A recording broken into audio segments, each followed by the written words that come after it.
Hello friends, welcome to Legal Gyan with Vipin sir.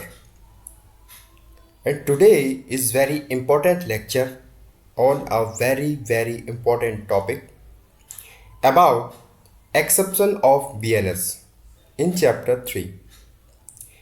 BNS अपवाद वाला जो chapter है चैप्टर 3 में सिंपल लैंग्वेज में हम समझेंगे। आज हम समझेंगे कि कौन से ऐसे कार्य हैं जो अपराध की श्रेणी में आते हैं, अर्थात बीएनएस में हर एक ऐसे कार्य के बारे में बताया है जो कि यदि विधि विरुद्ध है तो कौन सा कार्य अपराध है और कौन से कार्य अपराध नहीं है। बीएनएस का अध्याय 3 साधारण अपवाद के अंतर्गत बताया गया है कि कौन सी बात या कार्य जो कि अपराध की श्रेणी में नहीं आते हैं। आइए समझते हैं डिटेल में आज के इस लेक्चर में। Let's begin today session.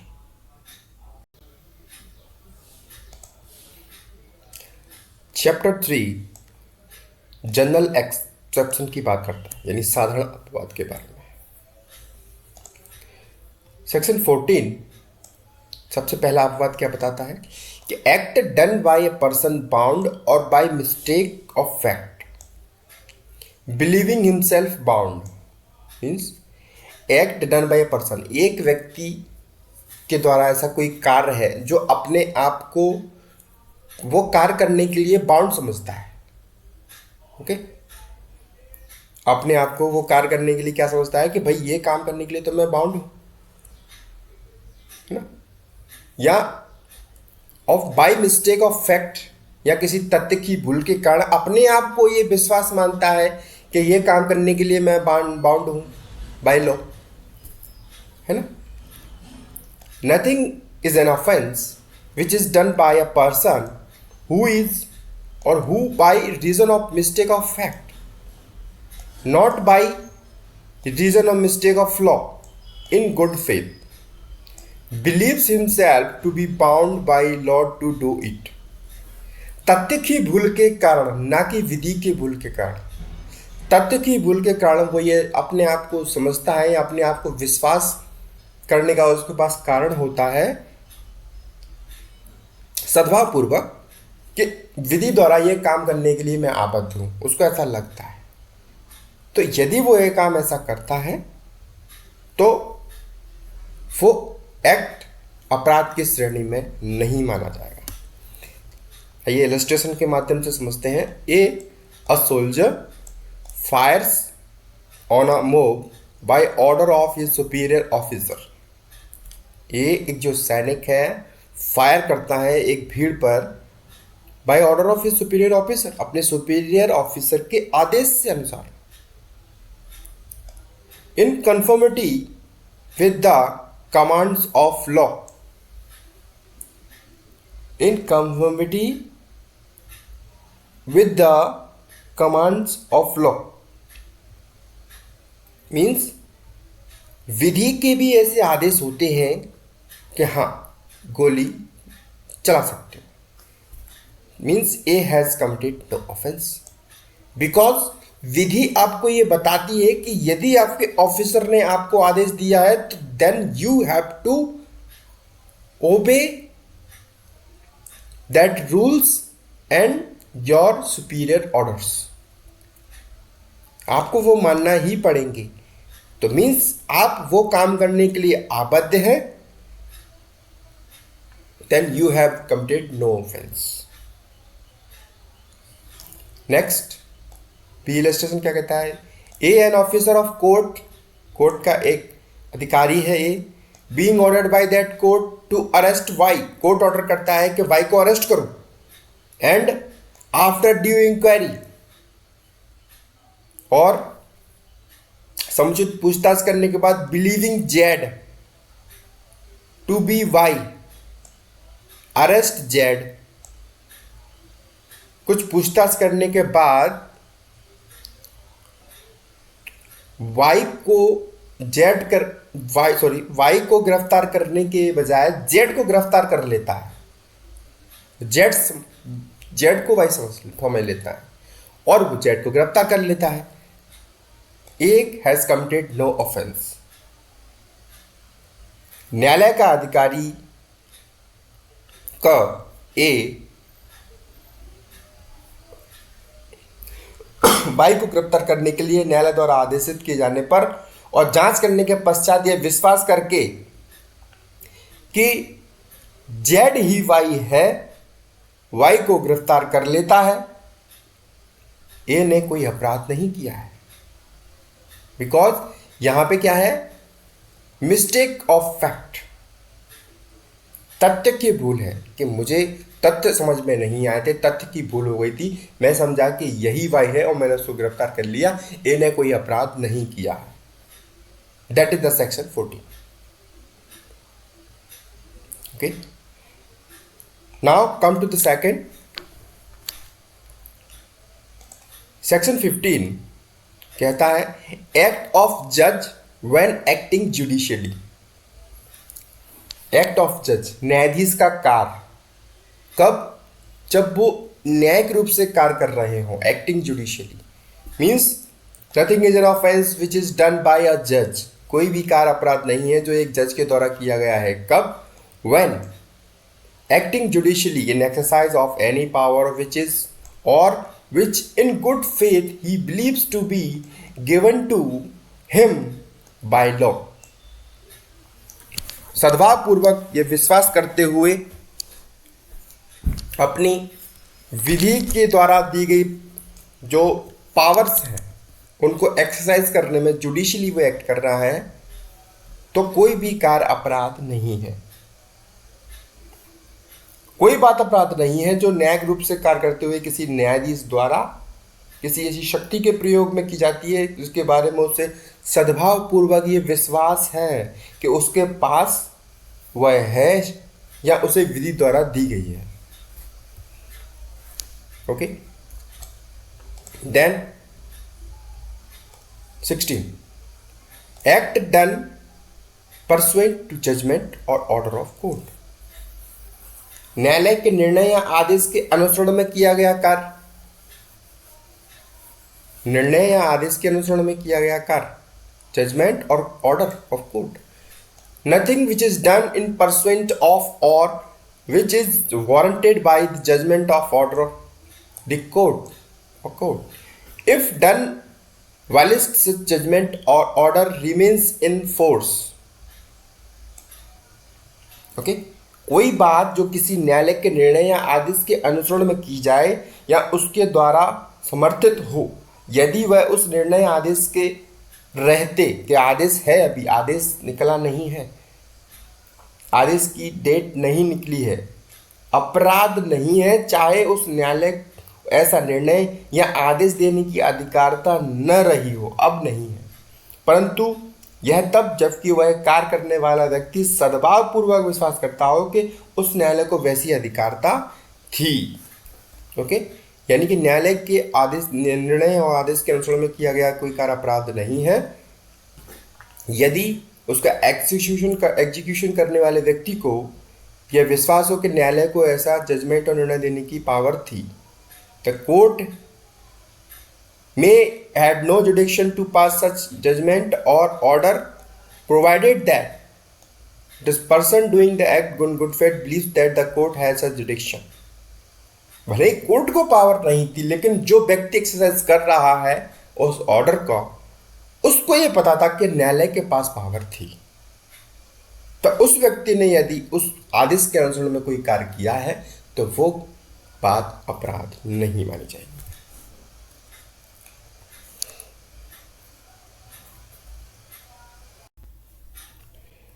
Next section 17 act done by a person justified or by mistake of fact believing himself justified by law. विधि द्वारा न्याय अनुमत या तथ्य की भूल से अपने को विधि द्वारा न्याय अनुमत होने का विश्वास करने वाले व्यक्ति द्वारा किया गया कार्य। Means a person justified by mistake of fact believing himself justified by law। एक व्यक्ति है जो अपने आप को विधि द्वारा न्याय अनुमत मानता है या मिस्टेक ऑफ फैक्ट तथ्य की भूल के कारण अपने आप को विधि द्वारा न्यायमत होने का मानते हुए या विश्वास करता है कि मुझे विश्वास है कि विधि द्वारा ने मुझे न्यायमत किया हुआ है, तो वो कार्य अपराध नहीं है। Nothing is an offence which is done by a person who is justified by law or who by reasons of mistake of fact, not by reason of mistake of law. विधि की भूल नहीं होनी चाहिए, विधि की भूल माफ नहीं होती, तथ्य की भूल माफ होती। इन गुड फेथ सद्भाव पूर्वक कार्य किया गया हो। Believes himself to be justified by law, विश्वास करता है कि वह विधि द्वारा न्यायोमत है। Nothing is an offence in doing it, कोई बात अपराध नहीं है जो वह करता है। इलस्ट्रेशन देखते हैं, आइए। A seizes Z commit what appears to A to be a murder. A Z को ऐसा कार्य करते हुए देखता है जो ए को हत्या प्रतीत होती है। ठीक है, ए जेड को ऐसा कार्य करते हुए देखता है कि ए को लगता है यार जेड किसी की हत्या कर रहा है। A in exercise to the best of his judgment exerted in good faith का सद्भाव पूर्वक काम में लाए गए अपने श्रेष्ठ निर्णय के अनुसार, अपने निर्णय के अनुसार उस शक्ति को प्रयोग में लाते हुए जो विधि ने हत्या करने वालों को उस कार्य में पकड़ने के लिए समस्त व्यक्तियों को दे रखी है। ओके, ये फैक्ट भी हम बीएनएस में पढ़ेंगे कि आम व्यक्तियों के लिए भी क्या कार्य है, क्या ड्यूटी है। यदि कोई व्यक्ति किसी का कोई अपराध कर रहा है तो प्रत्येक आम नागरिक का भी ये फर्ज बनता है कि वो उसको निःशुल्क को रोके। तो उसी तरह से ही उसको ये लगा कि विधि ने मुझे न्यायानुमत किया हुआ है, विधि ने मुझे ये शक्ति दे रखी है कि यदि कोई व्यक्ति किसी का मर्डर करता है तो व्यक्ति उसको रोक सकता है। उसको ये पता था। अब वो लगता है कि एक व्यक्ति जो जेड है वो किसी की हत्या कर रहा है, उसको लग रहा है यार विधि ने तो मुझे पावर दे रखी है। Means A in exercise to the best of his judgment excepted in good faith of power of which is law gives to all person apprehended murderers in the fact. उसको लगता है कि जितने भी मर्डरर्स हैं यदि कोई व्यक्ति से करता है तो उसको रोकना चाहिए, विधि ने ये पावर सबको दे रखी है। सीजेस जेड, जेड को पकड़ लेता है। ओके, जेड को पकड़ लेता है in order to bring Z before the proper authorities, Z को समुचित प्राधिकारी के पास ले जाने के लिए। जैसे कि पुलिस वाले, मान लो पकड़ के पुलिस थाने ले जाना चाह रहा हो, इसलिए उसने उसको पकड़ लिया।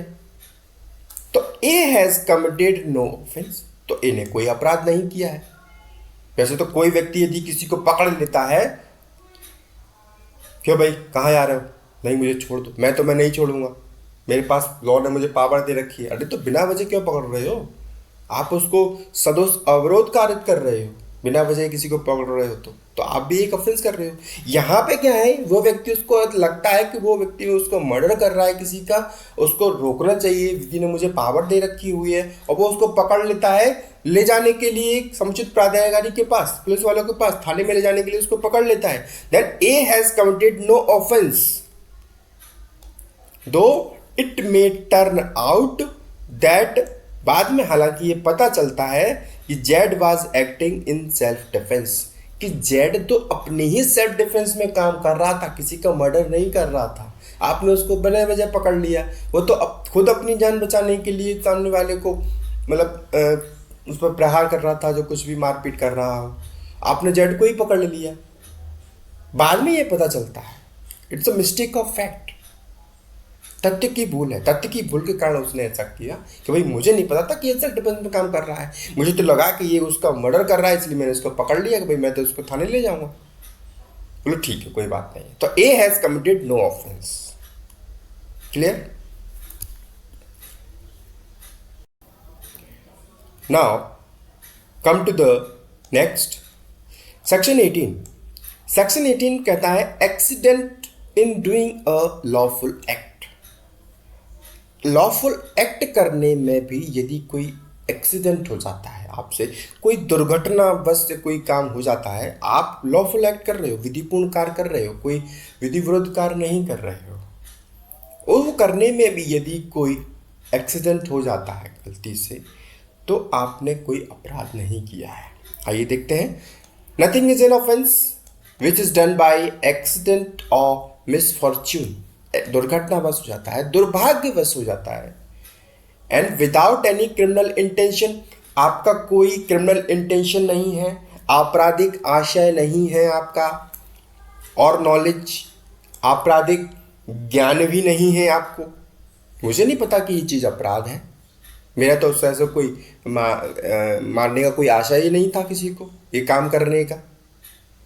Means done by accidentally, done by misfortunately, without any criminal intention, criminal knowledge, in doing of a lawful act। विधि पूर्ण कार्य करते हुए, कार्य भी कैसा होना चाहिए? विधि पूर्ण होना चाहिए। In a lawful manner, lawful manner में होना चाहिए। कैसा होना चाहिए? विधि पूर्ण तरीके से होना चाहिए। कार्य तो विधिपूर्ण है, विधि पूर्वक है, लेकिन आपका तरीका विधि पूर्वक नहीं है, तो मैनर भी लॉफुल होना चाहिए। बाय लॉफुल मीन्स आपके कार्य करने के साधन, करने का तरीका भी, जो साधन है वो भी लॉफुल होना चाहिए, विधिपूर्ण साधनों द्वारा। ठीक है? And with proper care and caution, उचित सतर्कता और सावधानी के साथ। यदि फिर भी कोई कार्य हो जाता है गलत, नथिंग इज एन ऑफेंस, तो कोई कार्य अपराध नहीं है। इतनी सारी सावधानी बरतने के बाद भी कोई कार्य हो जाता है तो वो अपराध नहीं। इलस्ट्रेशन क्या कहता है देखते हैं। A is at work with a हेटेज। ए कुल्हाड़ी से काम कर रहा है। The head flies off and kills a man who is standing by। कुल्हाड़ी का जो हेड है, जो फल है, ऊपर का हिस्सा जो लोहे वाला है, वो उसमें से निकल कर उछल जाता है और near by, stand by sorry, पास खड़े हुए व्यक्ति को किल्स, वो मारा जाता है, उसको लग जाता है और वो मर जाता है। सपोज दैट एक व्यक्ति कुल्हाड़ी से लकड़ी काट रहा है और पास में ही कोई व्यक्ति एक खड़ा हुआ है और वो फल उछल के उसको लग जाता है उसके सिर में और वो वहीं पे किल हो जाता है, मर जाता है। Here if there was no want of proper caution, यदि समुचित सतर्कता की कोई कमी नहीं थी, on the part of A की तरफ से, his act is excusable and not an offence, तो उसका कार्य माफी योग्य है और कोई अपराध नहीं है। ठीक है?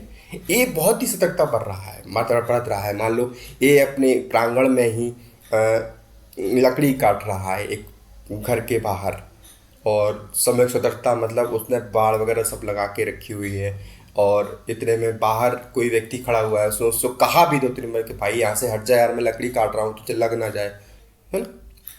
तो उसने हर तरह का सतर्कता बरती, उचित सतर्कता, सब तरह से उसने कोई ऐसा काम नहीं किया, ना तो विधि विरुद्ध किया, ना लॉफुल उसका मैनर था, ना लॉफुल कोई साधन भी उसके पास ऐसा नहीं था, ना उसका कोई आशा था मानने का, ना उसको पता था कि ये ऐसा मतलब मर ही जाएगा बिल्कुल ही। तो मीन्स वो उसका कोई ऐसा इंटेंशन नहीं था। Then in this condition A has committed no offence, nothing in offence which is accidentally in doing a lawful act by accidentally misfortunately if kills a person, then there is no offense। So, friends, that's all for now. Please comment how do you find my lecture and what do you get it from it.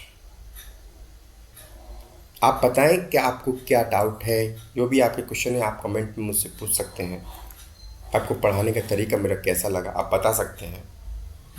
आपके जो भी सवाल हैं, doubts हैं, उनका स्वागत है। And if you like the video, please like it and share with your friends and stay connected with us on this YouTube channel, Legal Gyan with Bipin Sir, and subscribe that channel. Thank you.